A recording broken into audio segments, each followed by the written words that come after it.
நிரூபிக்கணும். இந்த வேலூர்ல இருக்கிற பெரிய பெருமையே சிஎம்சி ஹாஸ்பிட்டல் தான். ஐடா சோஃபியான்னு ஒரு பெண் ஆரம்பிச்சாங்க.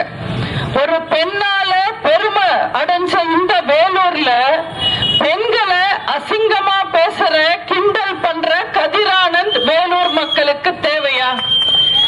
திமுக பிரச்சாரத்துக்கு வந்த திமுக கட்சி பொம்பளைங்களை பார்த்து நாங்க 1000 ரூபாய் தந்தாலும் தந்தோம், ஒரே makeup lipstick fair and lovely தான் கிண்டல் பண்றாரு.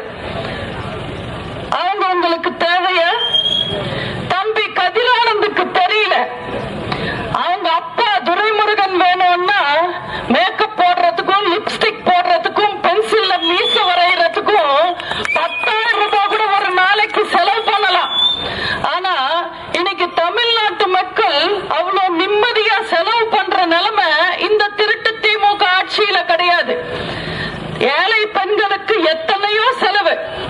இன்னைக்கு கர்ப்பிணி பெண்களுக்கு உதவி கிடையாது, தாலிக்கு தங்கம் கிடையாது, பெண்களுக்கு மானியம் கிடையாது, ஒழுங்கான உரிமை தொகை கிடையாது, கேஸுக்கு மானியம் கிடையாது, அம்மா உணவகத்துல சாப்பாடு கிடையாது.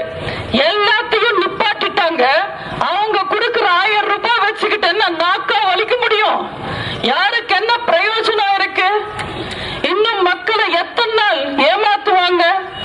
ஏழை மக்கள் வீட்டுல அடுப்பு எரியணும்னா எவ்வளவு செலவாகும்னு கதிரானந்துக்கு தெரியுமா? ஐடி ரைடு வர்ற அளவுக்கு கொள்ளை அடிச்சு சொத்து சேர்த்தாங்க.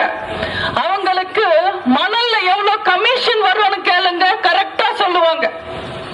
கஞ்சா போதையில கஞ்சா பொருட்கள் வித்தா எவ்வளவு கமிஷன் வரும்னு கேளுங்க, கரெக்டா சொல்லுவாங்க.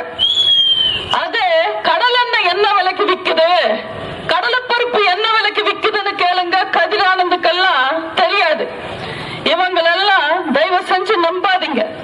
திமுக கதிரானந்த் மட்டும் அல்ல, மொத்த திமுகவும் தமிழக பெண்களையும் தமிழக மக்களையும் அசிங்கப்படுத்தி பேசுவாங்க.